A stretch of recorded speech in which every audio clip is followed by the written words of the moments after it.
Hello hi good morning সবাইকে, happy Sunday. সবাই তোমরা কেমন আছো? আজকে মর্নিং ব্লগটা এখান থেকে স্টার্ট করছি।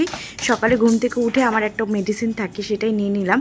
দেন আমার ভাই একটা একগুচ্ছ গোলাপ নিয়ে এসেছে। ওর কোথায় একটা বয়স্ক ভদ্রলোক গোলাপ বিক্রি করছিল, বিক্রি হচ্ছিল না, সেই দেখে মায়া হয়ে সবটা নিয়ে নিয়েছে।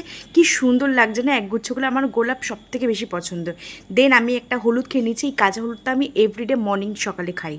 এটা আমাদের বাড়ির সব থেকে দুষ্টু বাচ্চা, এর নাম জেডি। জেডি চক্রবর্তী খুব বাজে ছেলে, ভীষণ বাজে ছেলে। আবার বাজে ছেলে বললে তাকায়, আবার দুষ্টু দুষ্টু করে তাকায়। হ্যাঁ, তেড়ে আসে না। আমি জলমুড়ি খাচ্ছি গাইস। যখন আমার শরীর খারাপ থাকে, যখন বিপদে পড়ি, তখনই আমি এর কথা স্মরণ করি। আদারওয়াইজ যখন শরীর সুস্থ থাকে, শরীর ভালো থাকে, তখন আর আমার খাবার দাবার মা বাপ থাকে না, তখন যা পাই তাই খাই। আর বিপদে পড়লে একে স্মরণ করি। ইয়েস। এখন চিকেনের জন্য আলুটা ভাজতে বসে গেছি। আজকে আমাদের বাড়িতে চিকেন রান্না হয়েছিল। চিকেনটা না আমি ভীষণ ভালো করে, আমার বাবা যখন ছিল বেঁচে, তখন বাবা বলতো আমার হাতে রান্না নাকি সব থেকে ভীষণ ভালো।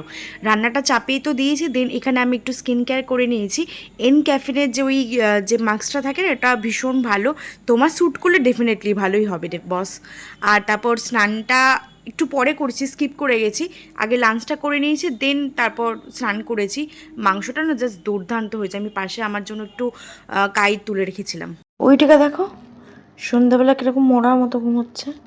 রেওয়ান এসছে আমাদের বাড়িতে আমার সাথে দেখা করার জন্য। ওটা কি হাতে? কি ওটা হাতে কি খাবার আছে? হচ্ছে চিকেন স্টিক আছে, চিকেন পকোড়া আছে, বাটার ফিশ ফ্রাই আছে, আর চিকেন ফিশ ফ্রাই আছে। একে দেখো, একে দেখো, আমার সবার আগে রেডি। না তুমি না, আমি তো নিমন্ত্রণ বাড়ি যাবো। প্রত্যেকদিন কোথায় খাই? Thank you, thank you so much. লোকে আমাদের নিব্বা নিব্বি ভাববে না যে ভিডিও করছে, তারপরে সব চুমাচাটি করছে। হ্যাঁ। আজকের মিনি ব্লগটা এখানে এন্ড করছি। Stay tuned with me. Okay, by.